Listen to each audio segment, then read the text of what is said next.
Olá, meus irmãos e irmãs de Ideal Espírita, vocês amigos e amigas que nos acompanham aqui na página Estação da Luz Espírita, muitíssimo obrigado mesmo pela sua companhia.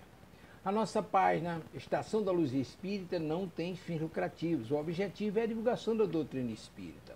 E é por isso que nós reunimos aqui esta sede de matérias espíritas para que possa atender às suas necessidades, estudo, lazer, pesquisa.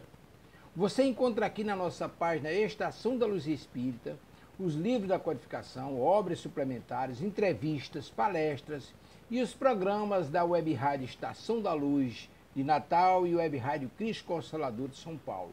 Ou seja, um acervo que atenda às suas necessidades, sem fins lucrativos. O objetivo é a divulgação da doutrina espírita.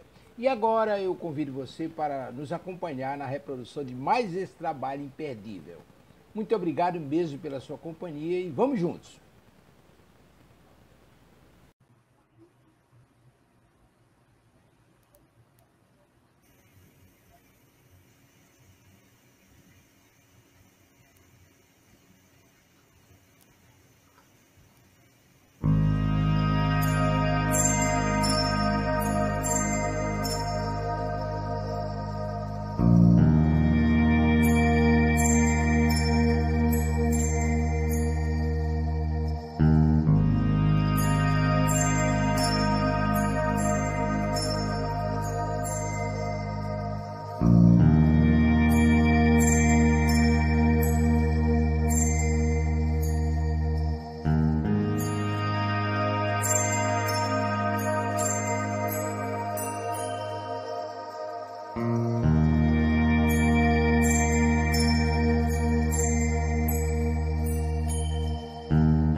Olá, muito boa tarde para todos vocês.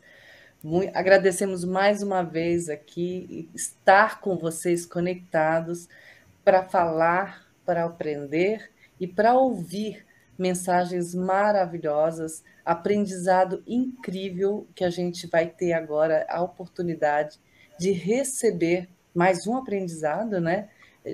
Com essa oportunidade de receber agora de uma equipe muito bacana. E eu vou apresentar para vocês aqui, né, em primeira mão, algumas delas, outra já é nossa grande parceira em outro programa, e vamos aqui começar essa delícia de apresentação. Elas são todas as quatro, Heloísa, Kátia, Sandra e a Sonja. Elas são grandes pessoas, desculpe, minha cachorrinha resolveu agora fazer a festa. São grandes pessoas, né? Não diria só mulheres, mas grandes pessoas que têm assim, a disponibilidade de preparar, tiveram, né, a disponibilidade de preparar esse trabalho numa casa espírita, para apresentar, né, um curso numa casa espírita, que eu tive a alegria de participar, foi essa casa que me iniciou grandemente no espiritismo, como estudo espírita, e essas lindas meninas ministram esse curso para poder ensinar outras pessoas nada mais, nada menos do que as epístolas. Todas. Vocês viram aí na nossa vinheta que elas vão falar sobre tudo. Então, tem muito conhecimento, gente, daqui para frente. Vão ser vários programas ao longo do caminho, onde nós teremos o prazer de ouvir essas meninas, e não só ouvir, como principalmente participar. Como até nos colocou aqui nos comentários, a Magda Porto, que já disse, quero participar. Magda, você já está dentro, já está conosco, já está participando. Seja bem-vinda. A Elizabeth Alves, queridíssima, que também nos acompanha. Todas as outras amigos que, na medida do programa, a gente vai falando todos vocês, e fiquem à vontade para colocarem as perguntas que nós vamos responder todas. Nós não, elas vão responder todas as perguntas também, vai ser um aprendizado mesmo. As perguntas que não forem pertinentes àquela epístola que estiver sendo ministrada no momento, Euzinha e a Sônia, que está tentando cair, nós temos um problema aqui em Portugal, porque o Papa está aqui, então a gente, não só ele, mas quase todos os jovens aqui da Europa, então está consumindo muito a banda aqui da Sônia, ela vai cair de vez em quando.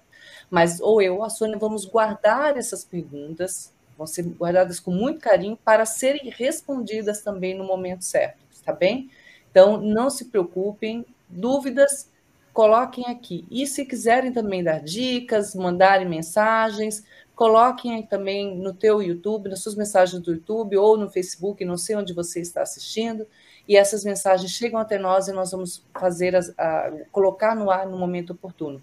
O importante é vocês estarem conosco, trazendo essa energia super gostosa, e nós estarmos com vocês também, oferecendo o que a gente tem mais precioso, o nosso carinho e o nosso respeito. Então, vou começar a fazer a apresentação dessas meninas lindas. Vou começar aqui pela ordem da minha tela. Heloísa Assunção, bem-vinda, minha querida, muito obrigada. Obrigada eu. Agora vamos dar sequência aqui para a Sonja. Sonja, pode ligar teu microfone? A Sônia está ali ainda tentando conectar. Sonja, está me ouvindo? Pode ligar seu microfone. Olá, tudo bem? Muito bem, agora te vejo. Sonja, bem-vinda. Muito, muito obrigada. É um prazer enorme estar com todos aqui. Que a gente possa desenvolver um trabalho de muito aprendizado, muita amizade, muitas reflexões, e que a gente possa trilhar um belo caminho aqui. E vocês vão ver, a gente vai fazer amizades ao longo desse caminho. Nós já temos algumas pessoas que já participam com a gente nos outros programas, é muito gostoso. Sandra Boari, olha, eu estudei com a Alessandra Boari, mande a ela o meu grande carinho, tá bom? E a minha gratidão. Bem-vinda. Pode falar, Sandra, está com o microfone ligado. Eu agradeço muito a oportunidade, né, de estar aqui com vocês e com do que é um aprendizado que vai expandindo a nossa alma, o nosso entendimento, a nossa vontade de querer sempre saber mais, de compreender, né, essas mensagens tão lindas que o Paulo nos trouxe a respeito do Evangelho de Jesus, da vida, enfim, nós vamos ver cada passagem. Então, é uma gratidão muito grande, obrigada a todas vocês que estão aqui. Muito bem, aproveitar que a Sônia entrou aqui. Sônia, minha querida, minha grande companheira, bem-vinda, novamente está aqui comigo na coordenação aqui. Coordenação não, né? Na apresentação deste programa maravilhoso. O que você espera desse programa, Sônia? Olha, muito boa tarde, ou boa noite, ou bom dia, conforme a hora que forem ouvir o programa. Eu peço desculpa, mas eu estou com problemas técnicos aqui na zona onde eu estou, mas eu espero e tenho a certeza de que este programa será uma luz para todos nós, para o entendimento das epístolas, para o entendimento da nossa própria vida, o que elas nos podem trazer, e também para ampliar a nossa visão dos apóstolos, os que escreveram as epístolas, e, no fundo, percebermos também como é que nós podemos ser apóstolos no dia-a-dia uns dos outros. E obrigada às 4 por este curso, que vai ser de certeza muito válido. E minha querida um beijinho enorme, minha companheira do Brasil. Estamos aqui juntas. E agora, nós temos aqui a quarta, né? Da quarta são as mosqueteiras aí. A nossa querida Kátia Boeloni, que algumas pessoas já conhecem, ela participa conosco também no Paulo e Nós, que é quando nós fazemos a leitura do livro Paulo e Estevão, e ela traz os conhecimentos dela incríveis. Aliás, ali que tivemos essa proximidade maior, né, Kátia? E discutindo, vendo ela ficando mais desenvolvida, eu falei, ela está pronta para poder apresentar esse trabalho das epístolas aqui, junto com essas meninas lindas, para esse público maravilhoso, que é o público da Web Rádio Estação da Luz, há 23 anos no ar, né, Tavares? Kátia, bem-vinda, e assim, a minha gratidão por você estar aqui hoje, iniciando esse trabalho conosco. Eu acho que a gratidão é minha de poder estar aqui, de poder compartilhar esses momentos com vocês, porque é um crescimento mútuo, né? A gente vai estudando e aprendendo ao mesmo tempo, e a gente vai criando laços maravilhosos de amor e de sintonia, e que para nossa grande surpresa, extrapolam as fronteiras do nosso país e abarcam muitos outros lugares no mundo. E essa união de corações é que faz a mudança planetária acontecer. Então, para nós é uma responsabilidade muito grande, mas é com uma imensa gratidão que nós nos colocamos a postos para desenvolver o trabalho que a gente vem fazendo. E a Heloísa não quer falar algumas coisinhas também? Ela só falou muito obrigada. Ela foi a primeira, ficou com vergonha. Então... Eu fui a primeira e eu não sabia se podia me estender muito, né? Mas é assim, a gratidão também por participar desse programa, desse projeto, e como foi também para mim um estudo que abriu muitas portas, né? Assim, me deu muitos esclarecimentos. Gostaria que esse mesmo sentimento, né, eu poderia compartilhar com todos que ouvirem todas as epístolas. Esse é o meu desejo e muita gratidão por participar desse programa, pela oportunidade e tudo mais. A gente, eu peço licença para falar mais um pouquinho, a gente, quando iniciou esse projeto, não tínhamos ideia da extensão que ele poderia assumir. E conforme a gente foi estudando e realizando, a gente pôde entender a profundidade que o impacto, na verdade, que ele causava, que esses estudos causaram na nossa vida. E cada vez mais a gente sentia essa necessidade de transportar esse impacto para quem tivesse interesse em sentir e em compreender melhor, porque muda a nossa visão de Jesus, muda a nossa visão do trabalho de Kardec, muda a nossa visão da nossa postura diante da vida, quando nós voltamos para as raízes do cristianismo. Porque a gente não consegue fazer exatamente isso o tempo todo a partir do momento histórico, cultural que nós nos encontramos, senão quando a gente se volta para o entendimento das bases do cristianismo. E as epístolas trazem isso de maneira muito forte para nós, né? Então, a minha gratidão imensa, porque cada vez que a gente estuda para trazer o conteúdo, mais a gente se abre, mais a gente costuma falar de um jeito aqui no Brasil que caem as fichas, né? Como nas maquininhas de jogo, caem as fichas, de repente as fichas vão caindo e você vai se dando conta. Nossa, mas era isso? Ah, mas então era assim? E essas surpresas que nós vamos tendo vão enchendo o vazio que nós temos de compreensão e de entendimento, e às vezes até de sentimentos em relação aos ensinamentos de Jesus. Que toda essa nossa percepção possa se estender aos nossos ouvintes, que nós possamos, imbuídos dessa vontade de transpor as beiras das nossas casas, a gente chegar nos corações das pessoas também. E muito, muito obrigada por nos ofertar essa oportunidade.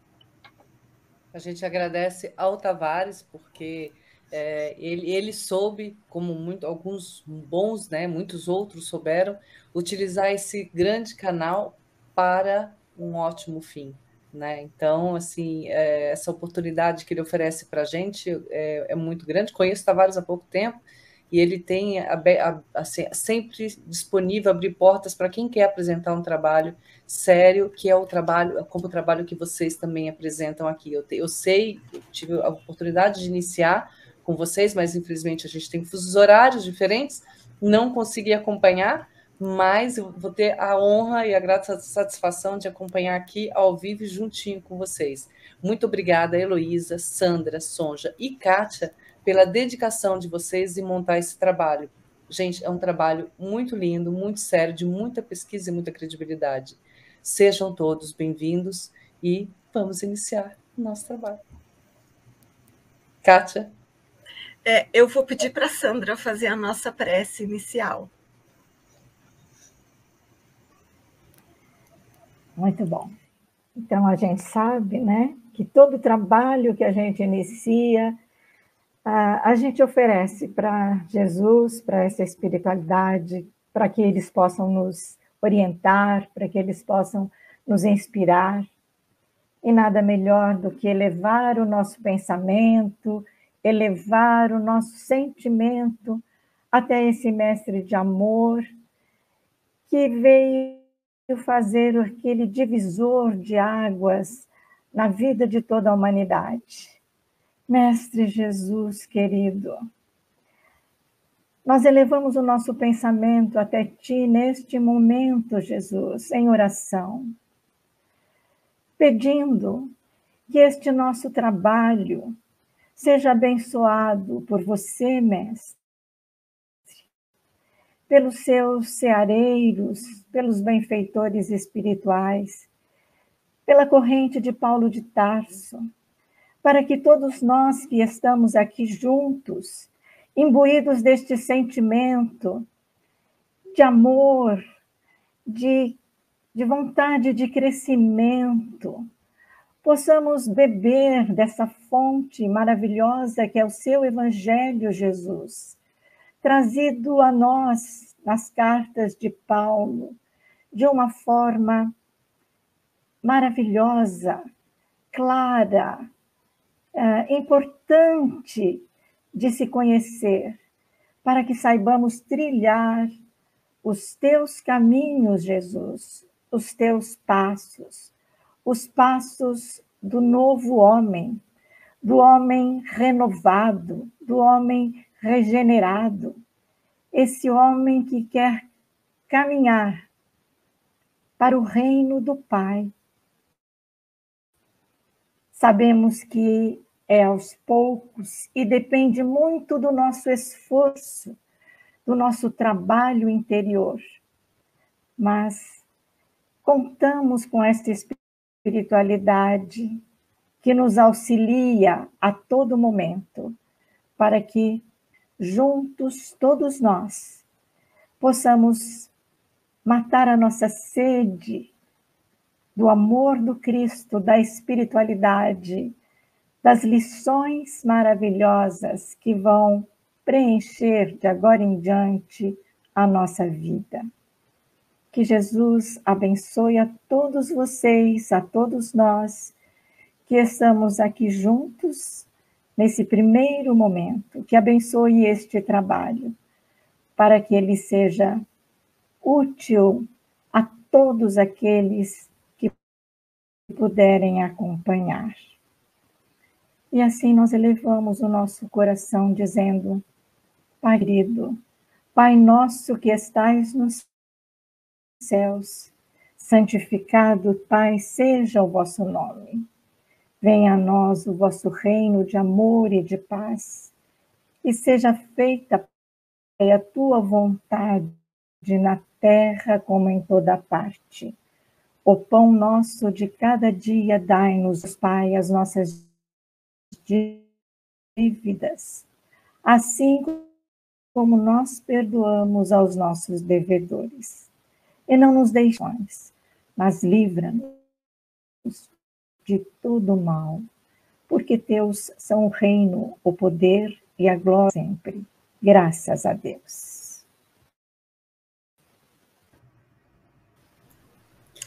Obrigada, Sandra. E é assim mesmo.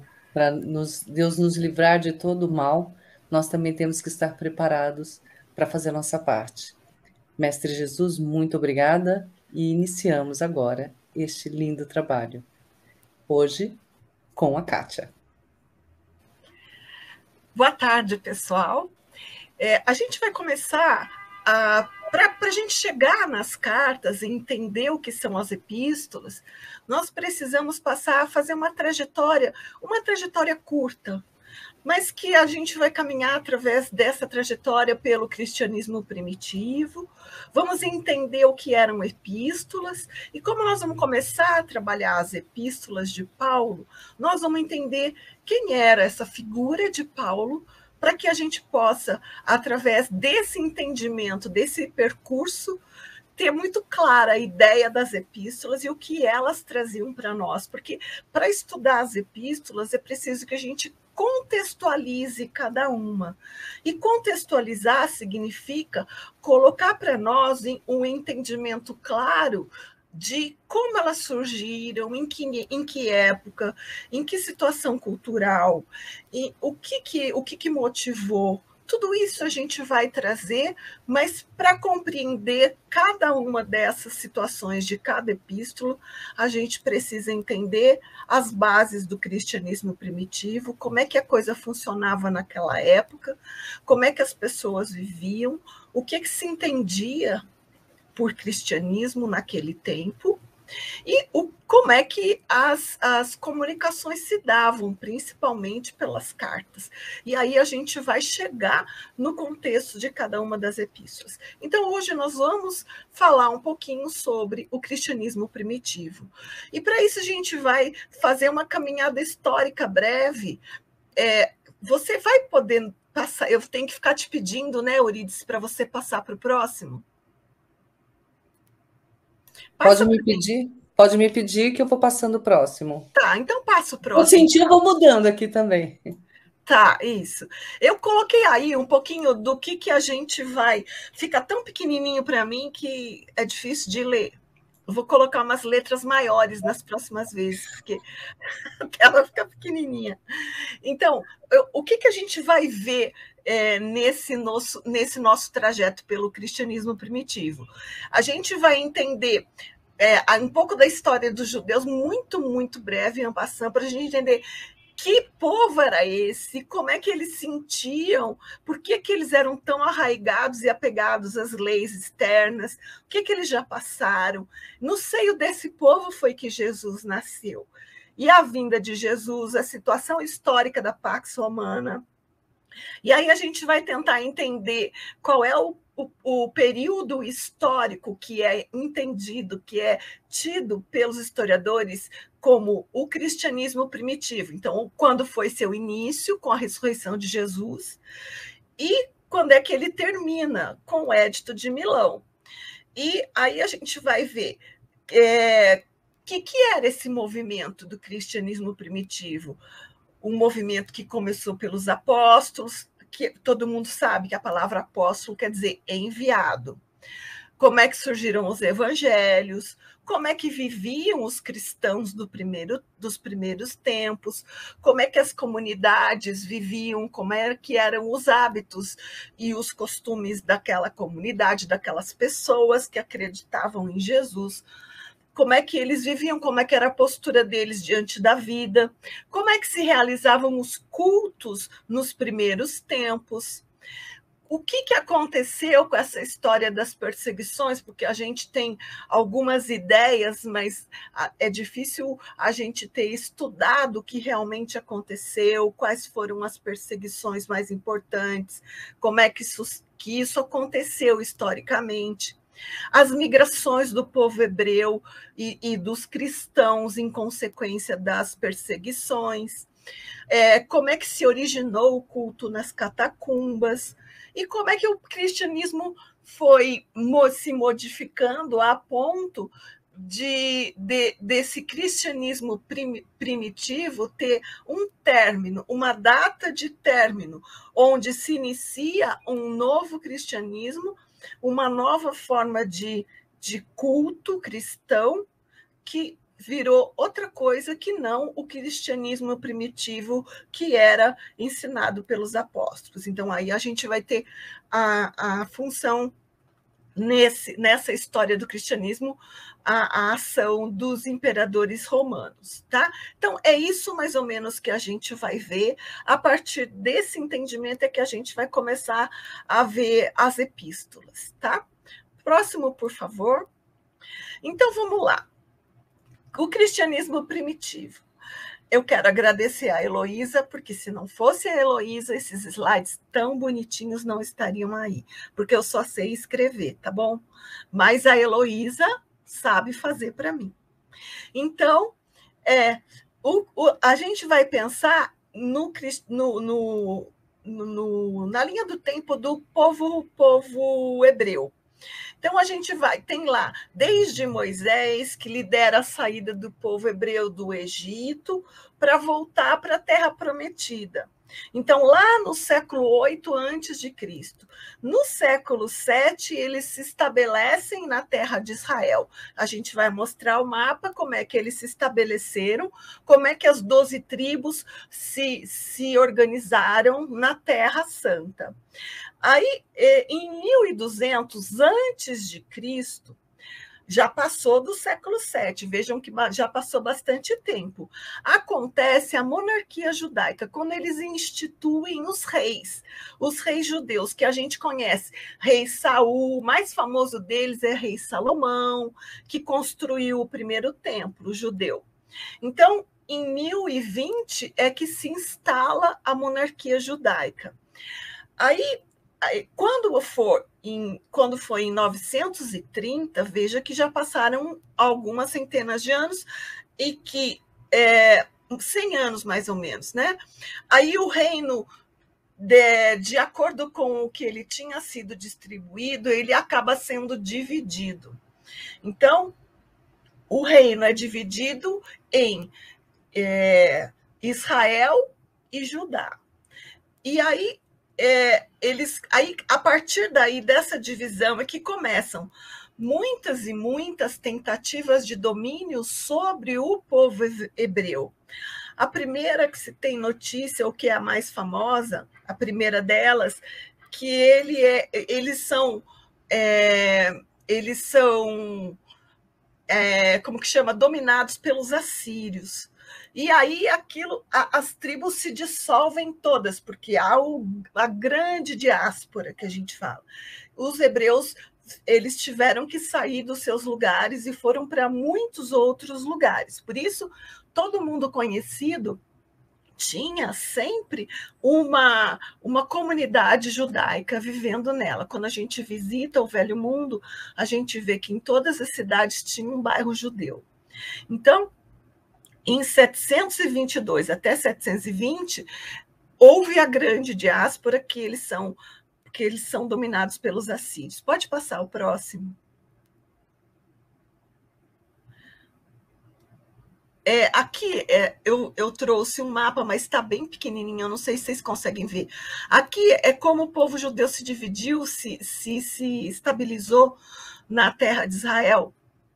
A divisão entre as 12 tribos. Cada tribo ficou com um pedacinho de terra. Depois, quando começou o reinado, né, que foram os reis, e terminou que o povo hebreu estava dividido entre esses dois reinos, Israel e Judá. E aí, pode passar o próximo, por favor, que foi o que eu falei ali na frente, né? E daí, Judá é conquistado pela Babilônia no ano 586. Primeiro Israel é conquistado pelos assírios, depois Judá pela Babilônia, desculpa. E aí acontece a mesma coisa, eles têm que fugir do lugar onde eles estão e eles espalham a cultura judaica por vários outros lugares. Vejam que eles sempre foram... foi um povo que foi sofrido por conta da sua crença, por conta do seu entendimento de Deus e tudo mais. Tá certo que a gente vai ver que no frigir dos ovos, nem sempre eles agiram como alguém que se irmana na sociedade ou no mundo em que eles vivem. Então, eles tinham um entendimento a ser feito através dessas muitas dificuldades que eles foram passando. Então, o Judá é conquistado pela Babilônia. Depois, no ano 538 a 515, eles voltam para a terra de Israel, eles voltam para Judá, mas não mais configurado o território como era no tempo em que eles dominavam aquela região. Quando chega em 332, de novo, eles são conquistados pelos gregos. Alexandre o Grande chega lá e esparrama o povo judeu de novo. Aí eles se misturam com a cultura helênica, tentando se manter preservados nos seus hábitos, na sua cultura, nos seus pensamentos, mas a cultura helênica se espalha por todo o povo judeu. E quando chega em 63 a.C., de novo, eles são dominados pelo povo romano. Vejam que eles passaram de mão em mão, sendo dominados e retomando, sendo dominados e retomando. Quando chegou em 27 a.C., eles foram conquistados pelo imperador César Augusto. Esse imperador foi um dos imperadores que teve mais influência positiva do mundo espiritual para harmonizar o território mundial como um único reino, numa tentativa. Essa explicação está no livro A Caminho da Luz, de um jeito muito bonito. Numa tentativa de que, sob a orientação do plano espiritual, César Augusto tivesse um comando de bondade, de benevolência tal com o mundo conquistado, que inaugurasse um período de progresso e de relativa paz entre todos os povos conquistados pelo Império Romano, que os historiadores deram o nome de Pax Romana. Esse tempo, de 27 a.C., durou até 180 depois de Cristo. Foi um tempo em que as guerras foram diminuídas, em que houve um grande avanço nas comunicações, no transporte. Não como hoje, tá, gente? É daquela época. O que significa um avanço nas comunicações e no transporte? Abertura de estradas. O direito romano foi espalhado por todo o território conquistado, e a gente sabe que o direito romano é importante até hoje em muitas escolas do direito no mundo inteiro. O que mais foi espalhado por todo o território conquistado foram as medidas de saneamento e saúde, os aquedutos romanos que funcionam, construídos naquela época, as estradas romanas construídas naquela época funcionam até hoje. Tem não só a engenharia, a arquitetura, assim também como as artes, a filosofia e o conhecimento grego que já estava embutido no Império Romano pôde ser amplamente difundido por todo o Império. Então, César Augusto inaugurou uma época de muito progresso e de muita paz. E, segundo Emmanuel, ele preparou o mundo, né, o território conhecido, para a vinda de Jesus. Imaginem que, pelo magnetismo de Jesus, esse ambiente deveria ser preparado de uma forma que ficasse menos difícil para Jesus encarnar no planeta. A gente teria que ter uma melhoria na qualidade vibracional e magnética do planeta para que Jesus sofresse menos como encarnado, sofresse na medida dessas dificuldades essas diferenças de vibrações. Então, esse preparo do ambiente terreno aconteceu, inclusive, dentro da administração do Império Romano. E a Pax Romana, ela termina com a morte de Marco Aurélio no ano 180, que finda um período de progresso, de harmonia e de relativa paz no Império Romano. Pode passar o próximo, por favor. Então, quando Jesus chega, quando a gente entende que a era cristã começou,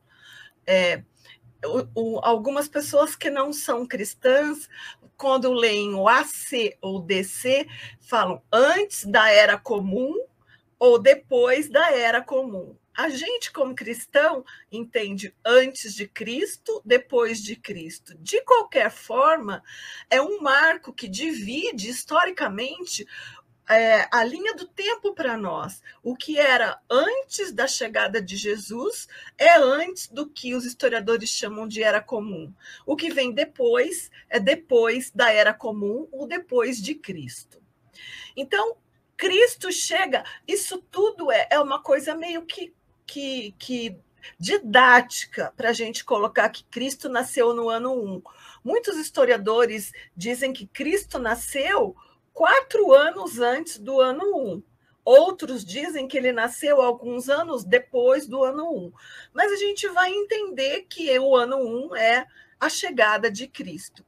Estávamos sobre a égide do imperador Otávio Augusto. Uma coisa interessante da gente saber é que Otávio Augusto foi um imperador de tamanha importância no contexto histórico da humanidade inteira, que ele recebeu o nome de um dos meses do ano em homenagem a ele. Então, o mês agosto, que é esse que nós estamos, esse nome agosto foi dado em homenagem a Otávio Augusto. Tá? Essa é só uma curiosidade que eu achei que valia a pena a gente estar conversando, a gente estar contando. Então, Jesus chegou no tempo de Otávio Augusto. Otávio Augusto morreu e quem assumiu o trono foi Tibério, que era seu enteado. Tibério não era uma pessoa tão boa e tão qualificada espiritualmente para ser um imperador da égide de Otávio Augusto. Então, Tibério tinha muitas dificuldades espirituais que acabaram acontecendo durante o seu império.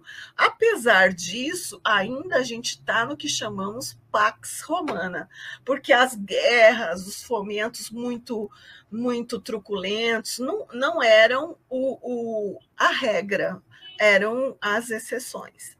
E quando Jesus faleceu, quando Jesus voltou para a pátria espiritual, era Tibério quem era o imperador. E a gente conta como o início do cristianismo primitivo como sendo o momento da ressurreição de Jesus. Ou seja, ele morreu na sexta, no domingo ele ressuscitou. No domingo é que a gente começa a contar a história do cristianismo, é que o cristianismo realmente começou a acontecer.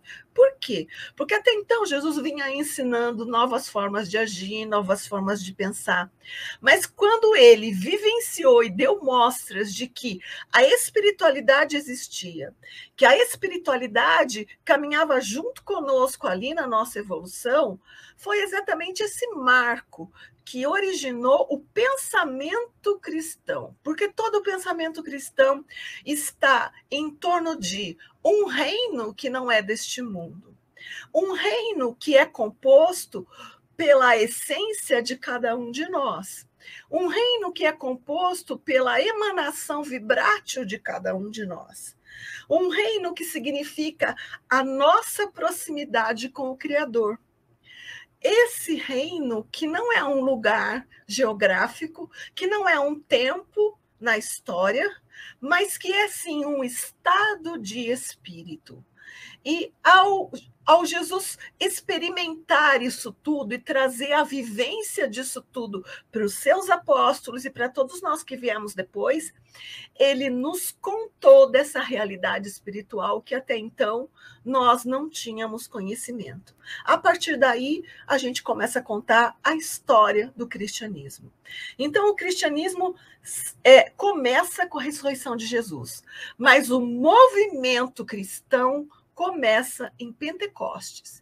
Então, Jesus morre no domingo e o movimento cristão, ou seja, a ação dos apóstolos para difundir as ideias e o pensamento do Cristo, se inicia 40 dias depois, no evento de Pentecostes, quando eles falam, nos evangelhos, diz que o Espírito Santo falou através dos apóstolos. Então, assim, a gente sabe hoje, com as elucidações de Kardec, que foi um desenvolvimento mediúnico em massa e que fez com que os apóstolos falassem em línguas, falassem conteúdos que eram da espiritualidade, que não eram conteúdos naturais dos pescadores simples que eles eram.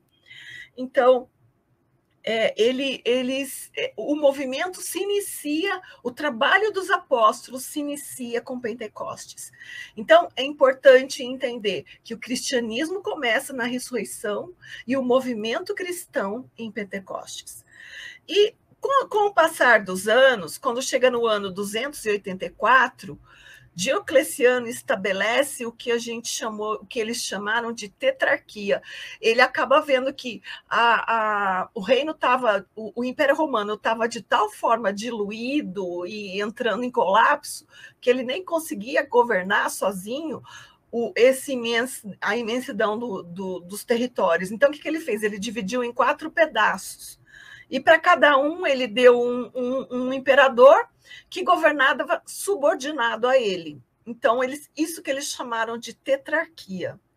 Aí, quando chegou em 306, aí vocês imaginam que era uma briga só, né? Eu que quero governar agora, não, então um briga com o outro. Era um tal de um assassinar o seu concorrente. Foi uma confusão, uma degradação geral. Aí, quando chegou, isso eu estou falando muito, muito por cima, tá, gente? Só para a gente entender o contexto. Se vocês quiserem mais, tem alguns livros na bibliografia que tratam mais detalhadamente de tudo isso. Aí, quando chegou em 306, Constantino ganhou a guerra de todos que ficavam tentando lutar para conseguir o reino de volta. Constantino ganhou essa guerra e unificou o reino de novo. Claro que muito menor do que ele era antes, mas ele conseguiu unificar o reino novamente. E Constantino foi percebendo que o movimento cristão tinha crescido de tal forma, nós vamos ver com detalhes tudo isso, por que cresceu e como cresceu, que o movimento tinha crescido de tal forma que acabou tendo muitas variáveis de pensamento, muitas variantes de pensamento, tinha uma bagunça só. Alguns pedaços do reino liberavam o culto cristão, outros pedaços combatiam os cristãos fervorosamente. O que Constantino fez? Constantino tinha uma influência, sofria uma influência muito grande da mãe dele, que era cristã. Então, o que ele fez? Ele expediu um documento liberando todos os cristãos para oficializar o seu credo. Isso que a gente dá o nome de Edito de Milão. E aí o cristianismo passou de proibido a liberado. E como Constantino criou seus filhos sobre a religião cristã, a esposa dele era cristã, a mãe dele era cristã, e aí ele acabou aceitando de bom grado isso, porque ele achou que, como a gente diz hoje, né? Esposa feliz, vida feliz. Acho que ele foi por aí, e ele pensava mais ou menos assim em relação ao seu reino, né? Então, eu devo dizer a vocês, gente, que só fazendo um parênteses aqui, as perguntas, mesmo que elas apareçam aqui para mim, eu não vou respondê-las agora. A Eurídice vai juntar essas perguntas e depois, no momento oportuno, a gente vai responder. Podem continuar fazendo as suas perguntas que a gente vai ter como respondê-las, tá bom? Então, eu vou só passar esse pedaço aqui da história e a gente vai dar uma paradinha. Então, Constantino reunificou o império, expediu o Edito de Milão, e depois, mais para frente, as controvérsias continuavam acontecendo de forma muito forte. E aí, o que ele faz? Ele chama todos os representantes do cristianismo para um concílio em Niceia, lá próximo de Constantinopla, que hoje é Istambul. Então, ele chama todo mundo para esse concílio, e lá eles vão aprovar algumas diretrizes que vão fazer parte o credo, os dogmas, a gente vai ver um pouco tudo isso. O credo de Niceia, que até hoje é lido nas missas. Tudo foi daí a origem, tá? Pode passar o próximo, por favor? E aí, quando chegou no ano 381, o imperador Teodósio, depois de Constantino vieram outros imperadores, aí o imperador Teodósio baixou uma lei que fazia a religião cristã a religião oficial do império todo. Nessa altura, o Império Romano já estava na maior decadência, né, gente? Mas, como oficializando essa religião, o que ele fez? Ele oficializou, porque esses imperadores, eles oficializavam a religião, mas é porque eles davam pitaco. Porque eles iam lá e falavam, isso pode, isso não pode, isso eu quero, isso eu não quero. Então, era importante para eles ter esse controle. E aí, depois daí, no ano 607, o imperador chamado... esqueci o nome desse agora, mas eu lembro daqui a pouco. Ele que instituiu o papado, e aí ficou a liderança e o poder da igreja separado do poder do império.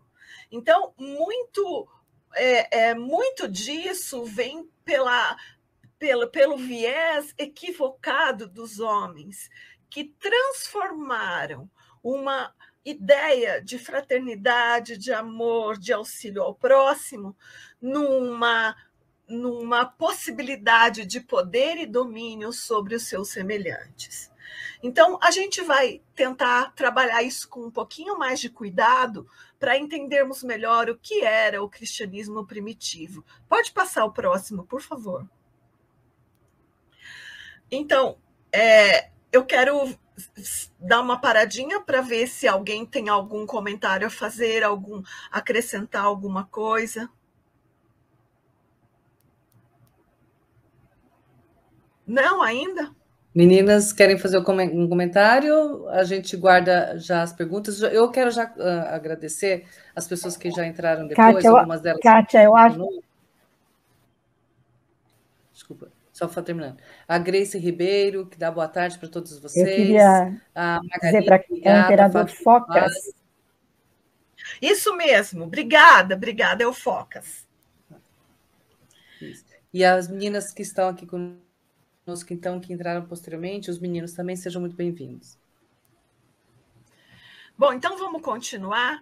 E aí as perguntas, a hora que você achar pertinente, você fala, tá bom, Eurídice? Você passa para mim. Podemos fazer já as perguntas? Podemos. Porque a gente ganhou um banho agora aqui da era cristã, de estudo dos imperadores.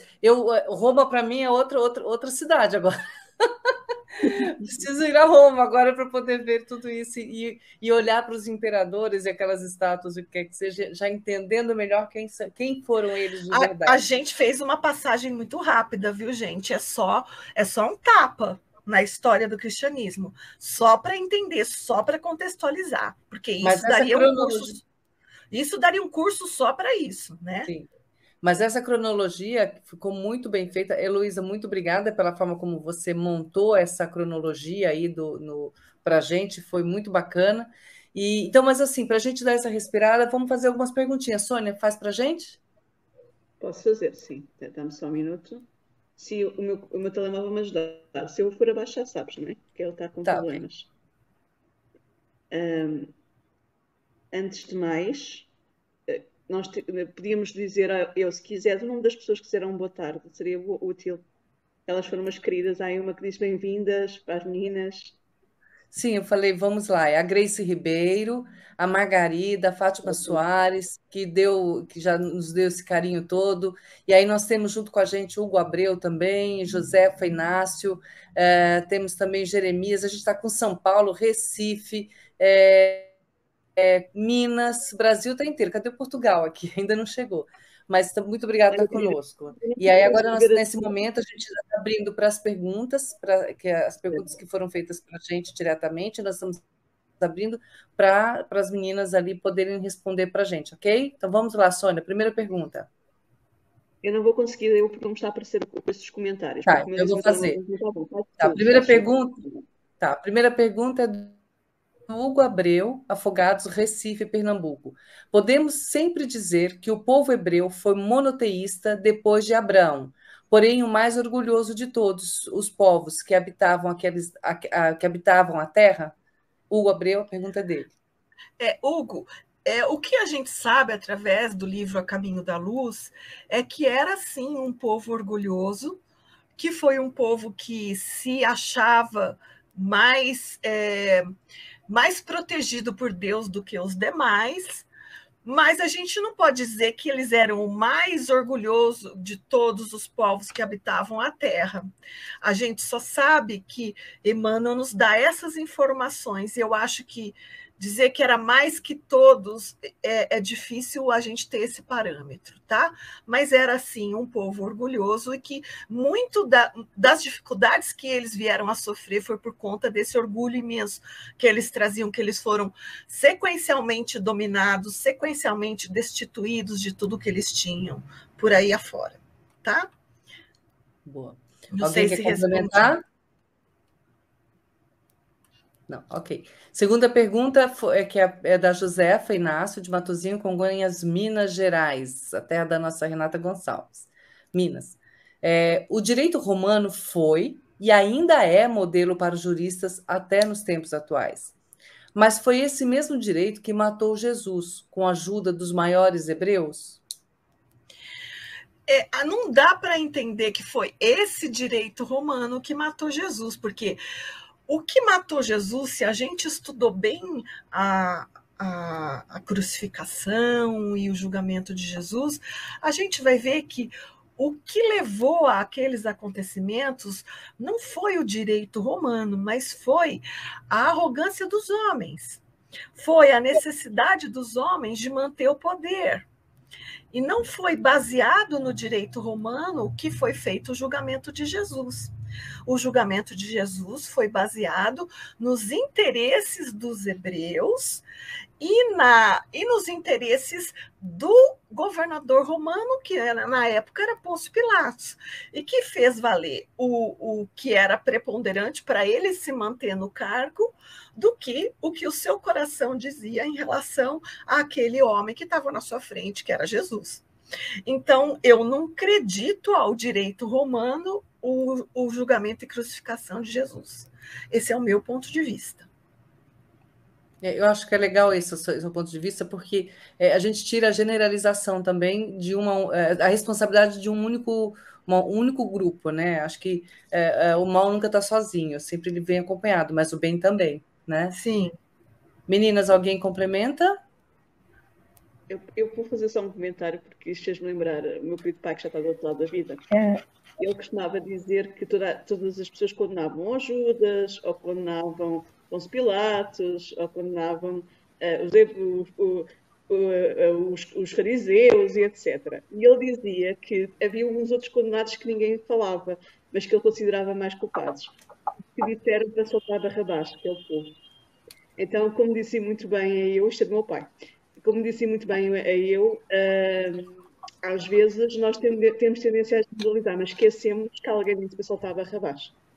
E que foram vários. Instigados por alguém, mas foram atrás. E o povo muitas vezes vai atrás, não é? Então é uma boa reflexão para nós. Sonja, ia dizer algo? Não? Ok. Posso continuar? Deixa eu só falar uma coisa. O povo que pediu para Jesus ser crucificado e para soltar Barrabás não era o povo que tinha acolhido Jesus quando ele entrou na cidade uma semana antes. Quem eram essas pessoas que estavam lá de plantão assistindo ao julgamento? Eram as pessoas que foram trazidas e que apoiavam o Sinédrio. Eram as pessoas de Caifás e de Anás. Então, não era o povo sofrido que Jesus cuidava, eram as pessoas que eram associadas ao Sinédrio Romano, né?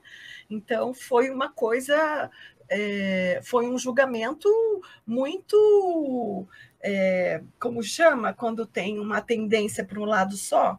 Leonino? Leonino, mas tem um outro nome que eu queria lembrar. Tendencioso, lembrei. Sandra, você ia falar alguma coisa? Sandra Boari ia falar alguma coisa? Acho que a internet dela está meio ruim.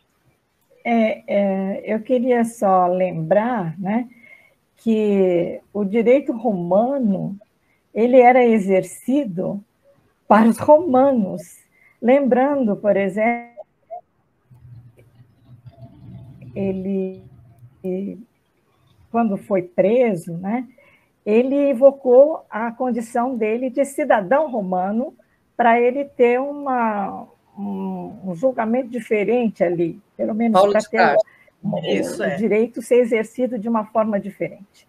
E no caso dos judeus, né, isso não valia nada, porque não eram cidadãos romanos. Então, era só para acrescentar essa ideia que eu me lembrei, Paulo e Estevão, por duas vezes, Paulo evoca a condição dele de cidadão romano, e ele então, tem uma deferência por conta disso, né? Muito bem lembrado. Sônia, consegue ver outra pergunta ou eu faço?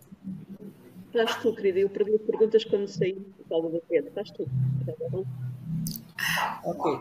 Jeremias Barreto, a pergunta é dele, tá? De CS Centro São Paulo, ele pergunta: sabem me dizer se Alexandre o Grande, Júlio César e Napoleão são o mesmo espírito que, embora errando, aplanou as terras do mundo, levando o grego, o latim e francês ao povo dominados? Foi um trabalhador de Jesus?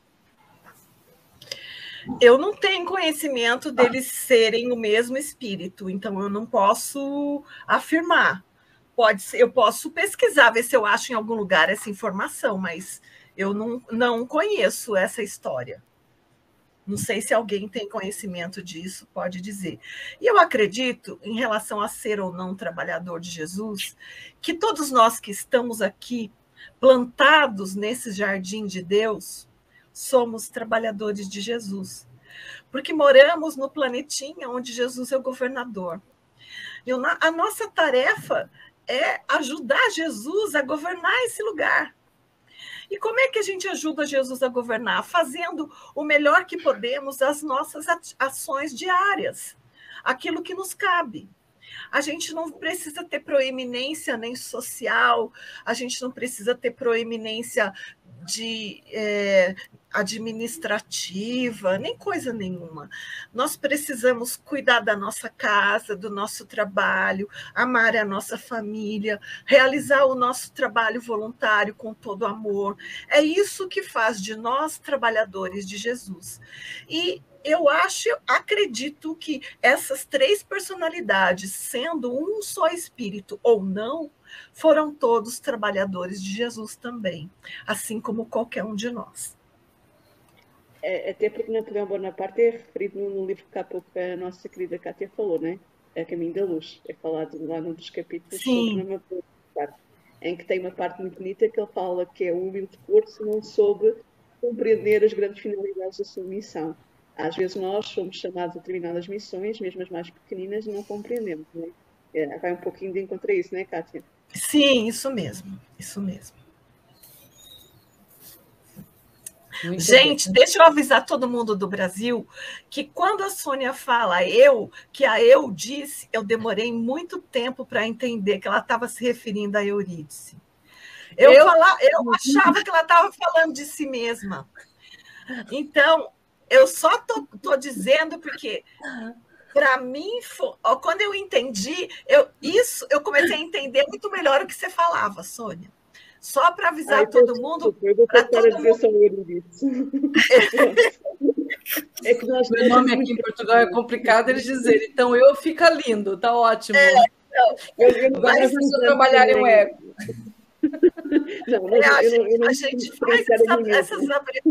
A gente faz essas abreviações também, mas fica muito.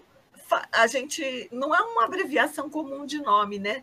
Então, até que eu percebesse que a Sônia, quando falava que eu disse, ela se referia a Eurídice, não a ela mesma, eu demorei algum tempo a cair a ficha, viu, Soninha? Só para te contar esse pormenor. Eu vou ter minha atenção e vou passar só a dizer do meu Eurídice, pronto. Agora eu já entendi, pode continuar falando que agora eu entendo. Então, vamos lá. Podemos continuar? Pode seguir.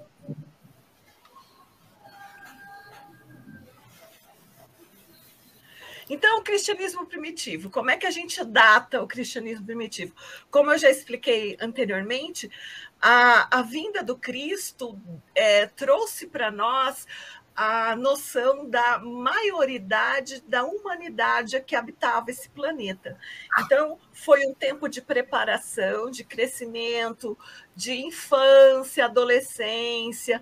Quando Jesus veio, ele marcou que nós já éramos maduros o suficiente para nos tornarmos responsáveis pelas nossas atitudes. Então, a partir da vinda de Jesus, o débito que a gente passou a ter depois que conhecemos as noções reais da vida que Jesus veio trazer, a cota de responsabilidade, o peso, vamos dizer melhor, o peso da responsabilidade que passamos a ter sobre as nossas atitudes mudou. Então, a gente passou a ser muito mais responsável pelas atitudes, pelas escolhas que a gente fez, porque a gente já tinha a opção de entender Jesus, de fazer uma escolha mais adequada. E se não o fizemos, foi porque a gente escolheu diferente. Então, a responsabilidade era maior. Com a ressurreição de Jesus, se inicia o tempo do cristianismo. E com o movimento cristão começa a acontecer em Pentecostes, com o que foi o marco a partir do qual os apóstolos começaram o seu trabalho. Então, ele abrange os séculos 1, 2, 3 e parte do 4 da era cristã. Esses séculos são tidos como os séculos onde predominava o cristianismo primitivo. A partir daí, já começa um outro tipo de noção da igreja que a gente não vai ver, não vai entrar no mérito disso agora. A gente vai tentar trazer o nosso foco só para esses 4 primeiros séculos, tá? E o trabalho foi realizado pelos apóstolos e pelos seguidores na difusão dos ensinos de Jesus, nesses 4 séculos, que foram os dissidentes dos apóstolos, os intitulados discípulos, que foram as pessoas responsáveis por disseminar os conhecimentos da doutrina de Jesus pelo mundo afora, né? A gente tem poucas informações históricas e de conteúdo. A gente tem algumas informações de conteúdo, vamos dizer, de conhecimento, por conta dos filósofos e dos escritores gregos cristãos, que acabaram deixando alguma coisa sobre o conteúdo desse cristianismo primitivo, mas o que a gente tem de conteúdo está basicamente sobre o Atos dos Apóstolos, que está na Bíblia, um dos livros da Bíblia, e as Epístolas, que é um outro livro da Bíblia, tá? E o cristianismo se difundiu, alguns historiadores falam que se difundiu como um incêndio, assim, em toda a Palestina, em todo o mundo, o Império Romano. Por conta do Império Romano ter facilidade de estradas, ter facilidade de comunicação do jeito como era possível na época, né, gente? Não vamos contar que era internet, porque não tinha. Então, essa facilidade fez com que as ideias cristãs se alastrassem por todo o mundo conhecido. Então, pela Ásia, pelo norte da África, lá para cima, para o que a gente chama hoje de Escócia, de Inglaterra, enfim. Em todo canto, por onde os judeus fugiram nas diásporas todas, foi levado o conhecimento cristão. Tá? Pode passar. E esse mapa é um mapa que mostra para a gente o tamanho do Império Romano, né? O Império Romano é essa parte que está em beijinho aqui, ó, mais escura. Então, o Império Romano inteirinho era munido de muitas estradas, com facilidade para que o comércio fosse mais ágil, para que as comunicações administrativas pudessem chegar com mais agilidade. Então, pelo Império Romano, a disseminação do cristianismo foi mais rápida, mas ele também foi para a Germânia, para a Dácia, para a Mesopotâmia, para a Arábia, por todo o norte da África aqui. Então, a gente sabe que a medida do crescimento do cristianismo foi à medida que os cristãos conseguiam ir mais longe para fugir das perseguições ou para ir buscar novas oportunidades, porque, na verdade, eles ficavam muito presos por uma porção de coisas que a gente vai ver daqui para frente, em termos da sua vivência, de como viver naquelas sociedades. Então, eles acabavam indo buscar alternativas. Então, vamos lá. Passando para o próximo, por favor. Quando a gente sabe que os apóstolos, a partir de Pentecostes, saíram para pregar, né? Então, eu trouxe aqui uma ideia muito simples. Isso aqui demanda é só para a gente ter uma visão básica de para onde é que eles foram, como que já começou dos apóstolos a disseminar todo o conhecimento da doutrina. Que, na verdade, gente, os apóstolos, eles eram muito simples. A maioria deles era iletrada. Dessa lista aqui, o único que sabia escrever era Mateus. Os outros não sabiam escrever.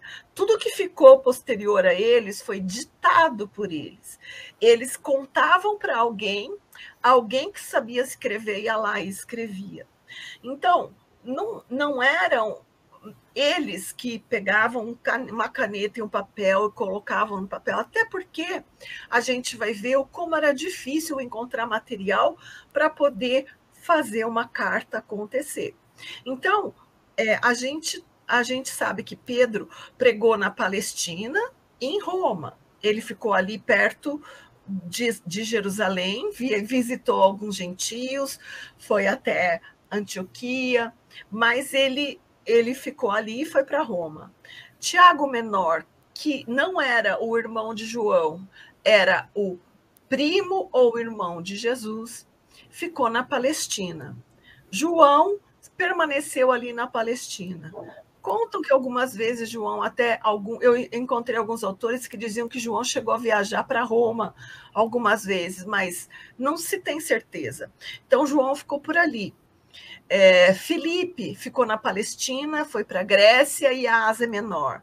André, na Grécia, chegando até a Escócia. Bartolomeu, Natanael, que era a mesma pessoa, na Ásia, foi da Ásia Menor até a Índia. Mateus ficou no norte da África. Tomé, na Síria e na Índia. Judas Tadeu, na Palestina, na Síria, na Idumeia, na Mesopotâmia, na Líbia. E Simão Zelote, na Armênia. Esse é só um tapinha, assim, para a gente entender como eles saíram para pregar, tá? Próximo. As comunidades cristãs. Como é que eram as comunidades cristãs? A maioria das pessoas dessas comunidades era composta do povo mais simples. Era para esse povo que Jesus pregava. E era esse povo mais simples a maioria das pessoas do Império Romano. A população mais erudita, que sabia escrever, ou que tinha mais dinheiro, que tinha posição social ou posição política, poder político, era uma parcela muito pequena da população. A maioria da população, a grande massa da população, eram essas pessoas humildes, simples, os escravos, as mulheres, os comerciantes e os soldados. Os que eram judeus, daqueles primeiros cristãos, continuavam a frequentar os templos judeus, continuavam a fazer os sacrifícios, continuavam a vida de judeu normal, porque no começo do cristianismo ele foi entendido como uma seita judaica, ou seja, os cristãos primitivos não jogaram fora o Velho Testamento. Ao contrário, eles viviam em continuação ao Velho Testamento. Eles continuavam a fazer as leituras das páginas do Velho Testamento, a entender as falas, a compreender a comunicação de Deus com os homens através das falas do Velho Testamento. Eles não jogaram fora tudo isso. E nem Jesus fez isso. Jesus dizia: não vim destruir a lei, mas dar cumprimento a ela. Então, eles continuavam judeus. Eram judeus que acreditavam que o Messias tinha vindo e que o Messias tinha ensinado uma nova forma da gente fazer aliança com Deus. Isso é, uma nova aliança com Deus, que vinha através do amor, da fraternidade, do amor ao próximo, porque amar ao próximo como a si mesmo já estava lá na lei dos judeus. Já era um entendimento da comunicação de Deus com os homens. Jesus não trouxe isso como novidade. Jesus pescou lá do Velho Testamento e inovou isso tudo para trazer para nós. Então, o Velho Testamento nunca foi abandonado pelos judeus cristãos, pelos primeiros cristãos. Ao contrário, até quando eles pregavam para os gentios, eles ensinavam a partir do Velho Testamento, a partir das profecias, a partir do entendimento da paz, do amor. Todas as mensagens positivas que carregava o Velho Testamento e que Estevão soube trazer de forma muito bonita para todos nós entendermos no comecinho do livro Paulo Estevão, o entendimento de como o Velho Testamento era recheado de atitudes positivas, de pensamentos no bem, de condução para o bem, para a humanidade. Então, o que Jesus fez? Jesus trazia muitas e muitas falas de Jesus foram pescadas lá no Velho Testamento e trazidas a nova interpretação para nós. Então, Jesus fazia isso e os primeiros cristãos imitavam Jesus fazendo isso também.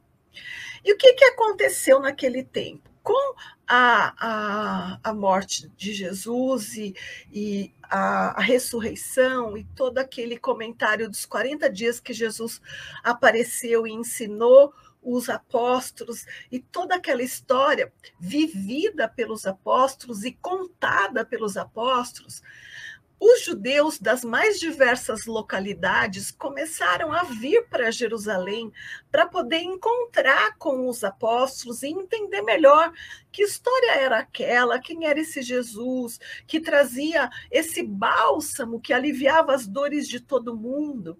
E esses judeus que vinham das diferentes regiões que eram colonizadas pela cultura grega eram chamados em Jerusalém de judeus helenistas. Esses judeus helenistas, eles foram absorvidos pela cultura helênica.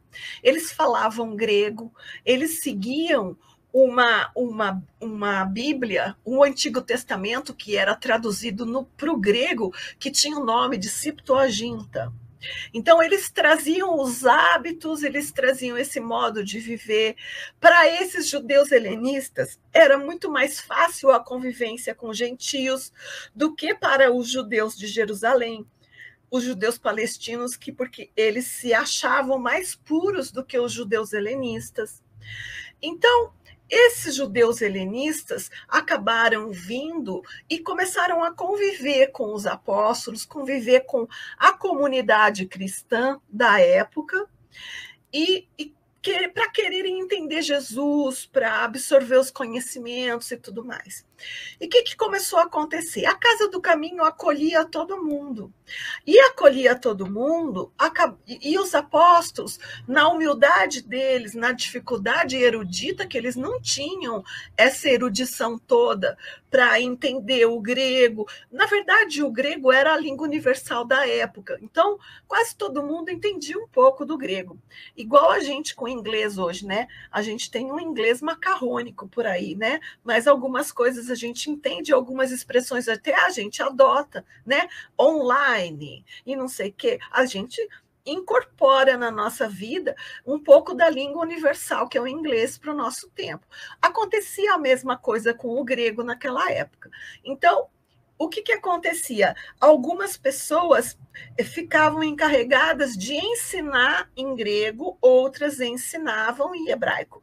Então, o que a Casa do Caminho fez? Quando esses judeus helenistas começaram a entrar em contato com os judeus palestinos, dentro da comunidade cristã já começou a haver uma rixa, uma quebra. Uns achando que de um jeito era melhor, outros achando que do outro jeito era melhor. Foi a primeira das quebras que aconteceu no cristianismo, foi aí. O que foi que os apóstolos fizeram? Reuniram todo mundo e decretaram que algumas pessoas iam ficar responsáveis por ensinar os ensinamentos de Jesus, contar as passagens da vida de Jesus da forma mais pura possível, a partir do que eles tinham vivido. Então, algumas pessoas que falavam grego ensinariam em grego, outras que falavam em hebraico ensinariam em hebraico. Aí foram os primeiros 7 diáconos que a Casa do Caminho elegeu para fazer esse trabalho. Entre eles estava Estevão. Tá? Então, a Casa do Caminho era uma casa comprada por Pedro e mais tarde Filipe também foi morar nessa mesma casa. Pedro era um apóstolo que tinha um pouco mais de posses, porque ele tinha uma casa própria que era na praia lá de Cafarnaum. Então ele vendeu tudo que ele tinha, o barco em sociedade com Alfeu, o pai dos meninos, de João e Tiago, e aí ele comprou essa casinha que era numa estrada a caminho de Jerusalém, na estrada de Jope. Essa casa que ele comprou, ele se mudou para lá com a sua família e alguns dos apóstolos passaram a ajudá-lo a acolher todas as pessoas que eram os doentes, os órfãos, as viúvas, todos os desvalidos daquela sociedade que não tinham onde recorrer, ou para se tratar da doença, ou para amenizar as suas necessidades pessoais. Eles começaram a ir para essa casinha, que acabou se chamando a Casa do Caminho por 2 motivos. Porque as pessoas entendiam que aquilo que Jesus tinha trazido de novidade era o caminho para o reino de Deus, o caminho para a ascensão, o caminho para o encontro divino, o caminho para a minha relação com Deus. E também porque a casa figurava no caminho para Jerusalém, de Jope para Jerusalém. Alguns historiadores acreditam o tema A Casa do Caminho a primeira hipótese, que os apóstolos chamavam o movimento cristão de O Caminho. Na verdade, que ele era chamado O Caminho não pelos apóstolos, mas pelas outras pessoas de fora do contexto cristão. Chamavam os apóstolos de homens do caminho. E aí a casa ficou chamada Casa do Caminho. Ou outros historiadores, também já li, que diziam que, como a casa que acolhia todos aqueles que estavam sem rumo, sofrendo, sem eira nem beira, ficava no caminho para Jerusalém, eles iam para a Casa do Caminho. Então, essas 2 hipóteses são encontradas nos livros, os historiadores trazem essas 2 hipóteses, e seja qual for delas, porque eu sou partidário daquilo que Emmanuel diz em A Caminho da Luz, que não importa determinar autoria, não importa determinar facção, nem nada disso. O que importa é a gente aprender com a essência. E eu acredito que é isso que vale. Chamava-se a Casa do Caminho. Quem quer pensar que é um caminho para Deus, quem quer pensar que é um caminho para Jerusalém, tanto faz, tá? Alguém já achou alguma informação sobre as figuras que a pessoa perguntou? Importante isso. O que a gente vai ver aqui? Que eles começaram a chamar essa reunião de pessoas de eclésia. Eclésia já é um termo grego que foi uma influência dos judeus helenistas, que traziam como nome para essas reuniões de pessoas o termo eclésia, de onde se originou igreja, que a gente entende hoje, reunião de pessoas. Lá nesse agrupamento cristão, a doação de bens era distribuída, as pessoas vinham, doavam os seus bens e tudo era convertido para sanar as dificuldades em comum de todo mundo. Então, alguns historiadores até dão o nome de primeiro comunismo cristão. Eu não gosto muito desse nome, devo dizer que, de minha parte, eu não chamaria assim. Eu prefiro pensar numa fraternidade cristã. Esses bens eram distribuídos. Mas isso tanto não dá certo que, a partir de um momento na história, saindo da casa do caminho, todas as comunidades cristãs funcionavam diferente. As coisas não eram mais tidas como comuns, mas as coisas eram distribuídas a partir da necessidade. Quem tinha mais sanava as necessidades de quem tinha menos, mas sem essa comunhão, como que chama, sem nome, essa comunhão que não tinha nome, que não tinha dono, né? Isso era um entendimento absolutamente espiritualizado da vida como um todo, e que um entendimento espiritualizado na condição de vida, no estágio de desenvolvimento espiritual que as pessoas se encontravam, não foi possível se implantar de uma forma efetiva. Tanto que até hoje a gente não consegue fazer isso. E a gente tem muitas lições dentro do Espiritismo, inclusive no Evangelho, que se hoje a gente fizesse essa distribuição igualitária, a semana que vem a gente já teria muitos ricos e muitos pobres, porque as pessoas são diferentes, o estágio evolutivo, o entendimento é diferente. Então, o acolhimento aos desvalidos valia para todas as comunidades cristãs, essa e todas as outras que vieram depois. E as pregações eram feitas em formas de depoimento. As conversões aconteciam a partir das comunicações, dos depoimentos que eram dados. Eles mantiveram o batismo como uma referência a um novo nascimento. A gente sabe que Estevão, de Gesiel, que ele era quando judeu, passou a se chamar Estevão quando cristão. Lógico que uma porção de contingências da situação dele. Paulo, que era Saulo, passou a ser nominado Paulo depois de trabalhar pelo cristianismo.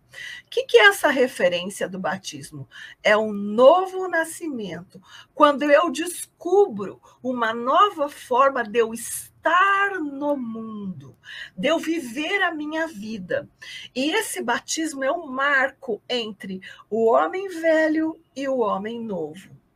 E a ceia comunitária, o batismo e a ceia comunitária eram duas formas de vivência que eles mantiveram dentro das comunidades cristãs. A ceia comunitária revivia as ações de Jesus com os apóstolos, refazendo essa aliança, como se essa ceia pudesse significar a nova aliança sendo vivida ali, da gente com Deus e com as demais pessoas da comunidade.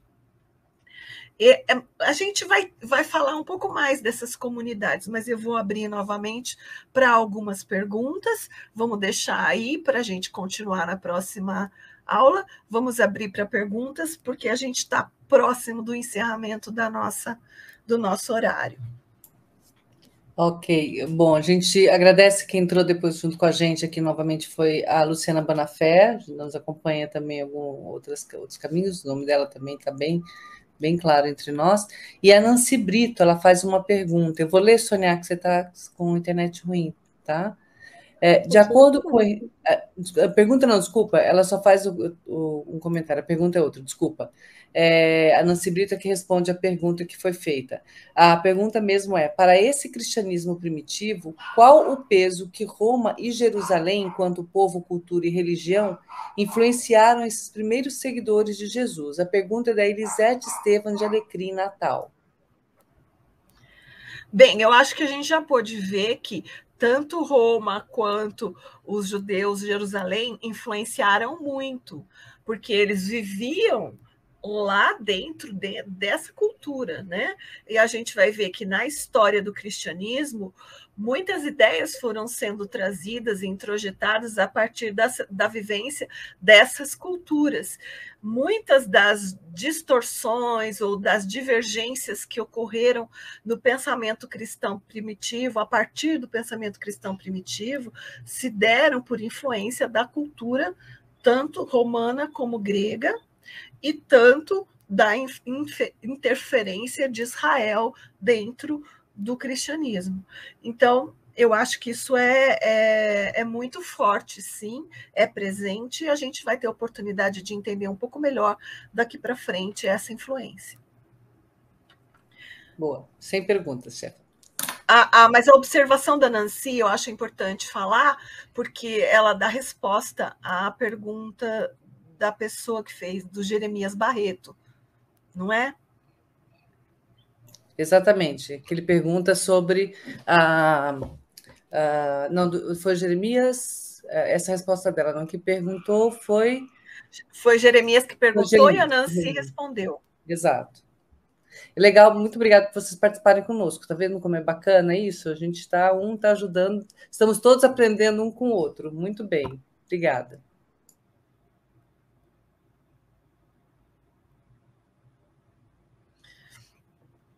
Muito obrigada, então, gente. Ninguém mais tem comentários?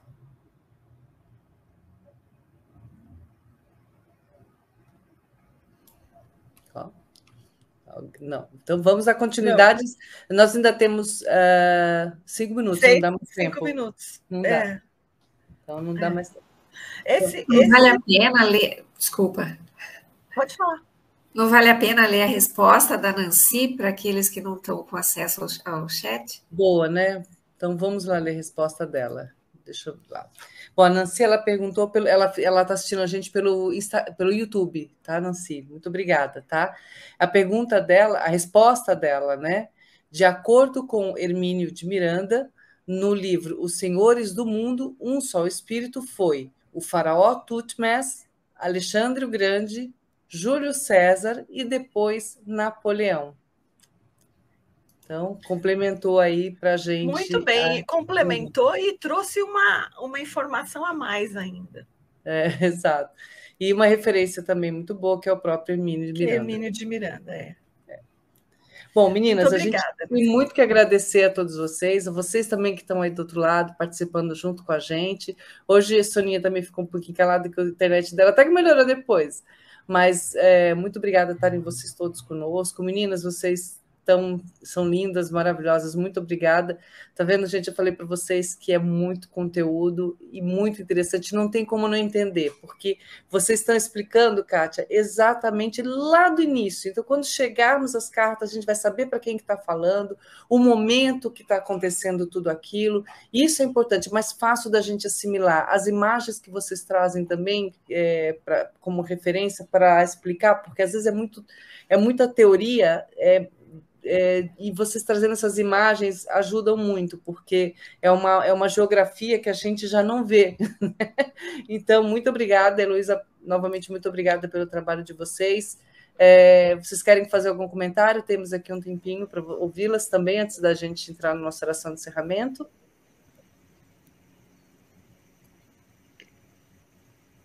Eu, antes de mais, quero agradecer, porque cada um de nós tem fontes diferentes e isto é sempre uma forma de nós também irmos limando as nossas informações. E é interessante ver isto, porque muitas vezes parece que há contradições, mas não são. São fontes diferentes, formas de ver diferentes, E isso é bom, porque nos ajuda ao complemento. Por isso é muito útil este trabalho em simultâneo com o Paulo e Estevão, que são trabalhos completamente distintos. Aqui é uma coisa mais histórica, mais numa vertente. O Paulo e Estevão tem o objetivo mais de perceber como é que eles viviam e como é que nós somos iguais e como é que nós podemos modificarmos, porque eles também modificaram, né? E isto é ótimo ver esse complemento. Por exemplo, há aqui uma coisa que eu vou amar, porque é uma coisa que nós íamos pedir à Kátia, se eu me permite, a Euridice me permite, é que as 12 tribos, né? Mas não vai ser necessário, porque nós vamos remeter para este curso, quando ela falar das 12 tribos, e vamos dizer, olha, no programa tal, podem ver quando forem faladas as 12 tribos, porque é uma coisa útil, né? Nós íamos pedir um programa só para isso para nós, assim não vai ser necessário porque vamos remeter para aqui. Portanto, acabar por ser um complemento. E muitas vezes, como vocês também reparam, nós quando estamos em lives, cada uma tem uma visão diferente. E isso é que é interessante, mesmo vós do outro lado, tendo visões diferentes das nossas. E acaba por ser um complemento. E vamos perceber, espera aí, será que aquilo que eu disse da fonte que eu tinha ido buscar bate certo com aquilo que a Kátia está a dizer, onde é que ela foi buscar? E isto é útil, seja a Kátia, como pode ser a nossa irmã que deu agora aquela informação do Hermínio de Miranda, Os Senhores do Mundo, por exemplo. Nancy, obrigada. Portanto, isto é muito útil para nós. Então, acabamos por perceber, ok, estamos a aprender todos em conjunto. Ninguém é professor de espiritismo. Então, e ninguém é professor de nada. Nós estamos sempre em aprendizado. Até os historiadores estão em aprendizado, não é? Porque muitas vezes eles fazem pesquisas novas e alteram ideias que tinham originalmente.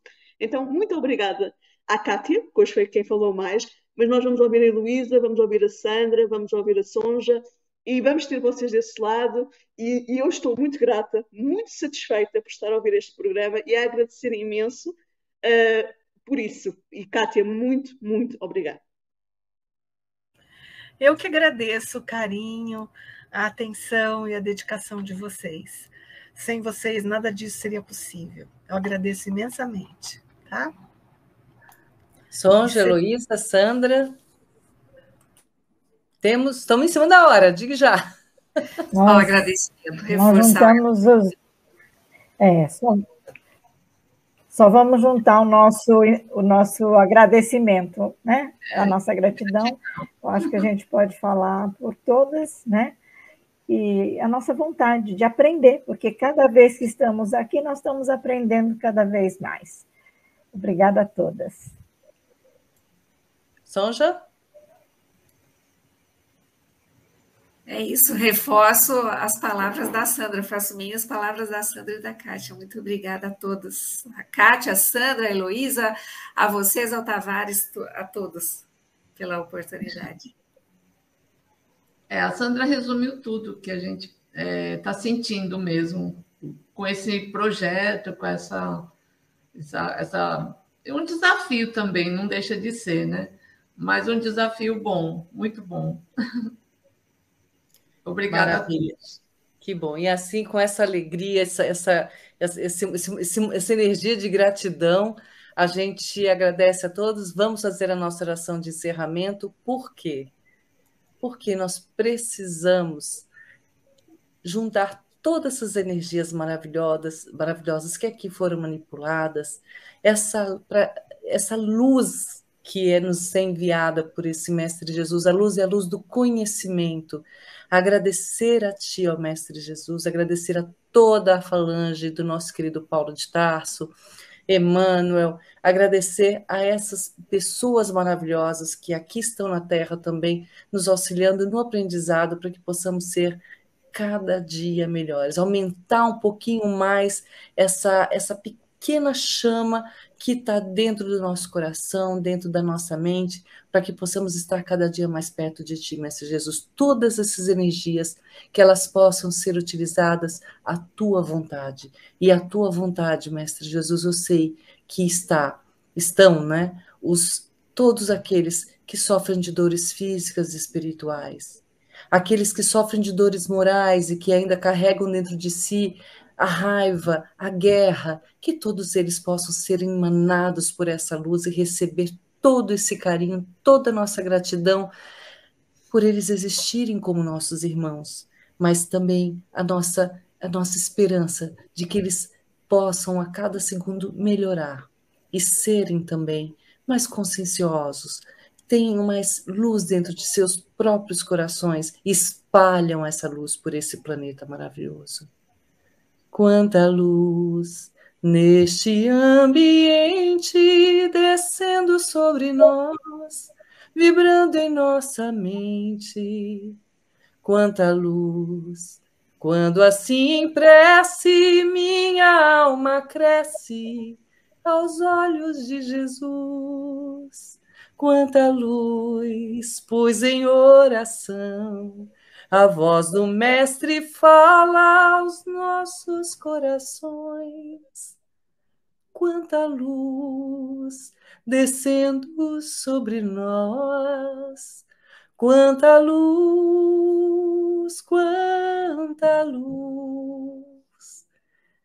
Que vão todos em paz e até a próxima semana, na terça-feira, quando estaremos juntos novamente falando sobre as epístolas. Meninas, minha gratidão eterna.